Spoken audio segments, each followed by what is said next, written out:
مساء سعيد، مساء معطر بأريج المسك والعنبر، بطيب الفل والفن، في آخر احتفالية من مهرجان موازين إيقاعات العالم والطبعة 13. موازين تظاهرة ظاهرة منظم تحت الرعاية المولوية السامية ومن تنظيم جمعية مغرب الثقافات. في هذه الأمسية نحن في ضيافة موازين الواحة التي نتفيأ بظلالها في موئل الفن المرفه. نحن في حضرة الكلام العذب، في حضرة الإيقاع الرائق والراقي. نحن في محراب الجمال في الكلام وفي الأوزان. أيها الحضور الكريم، أنت موعود في هذه الأمسية بالقصائد، بالموشحات، بالقدود الحلبية. نحن إذن في ضيافة فرقة من سوريا، هي فرقة أنغام الشرق بقيادة المايسترو الفنان أحمد رامي زيتوني،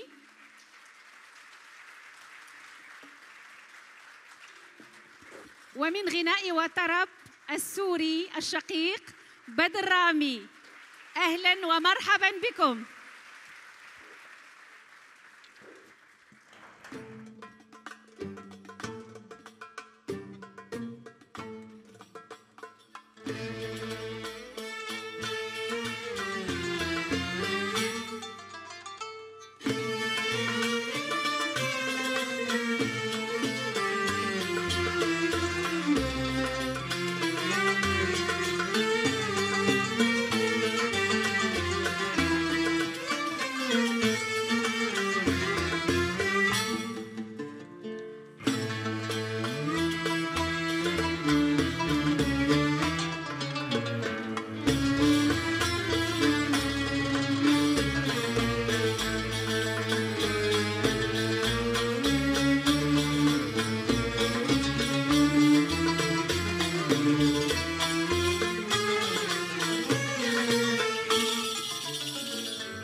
يا ما نسمع يا ما نسمع يا ما نسمع يا ما يا ما يا ما يا ما نسمع يا ما يا ما يا ما يا ما يا ما نسمع.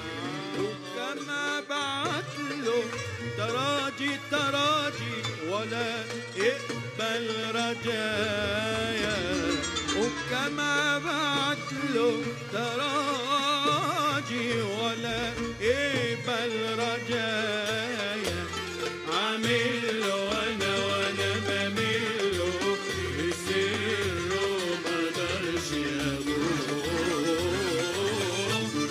عامل له وانا بميل له ما قدرش يقول.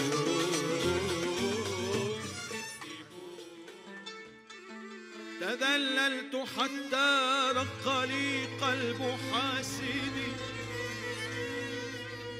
تذللت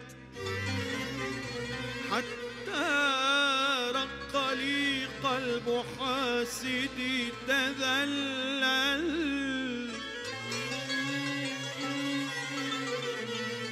تذللت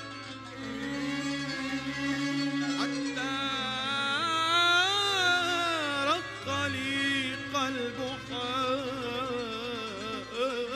حاسدي، تذللت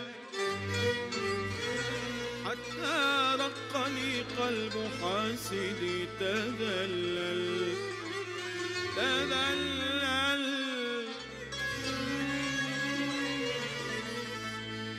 حتى رق لي قلب حاسدي، وعاد عدولي بالهوى لي الشافع. وإن تتفضل يا رسولي فقل له محبك في ضيق وعفوك واسع. وشوشني وقال لي ليه راس مالي، وشوشني وقال لي ليه راس مالي، الله المتجلي يا مرا اتجلى علي.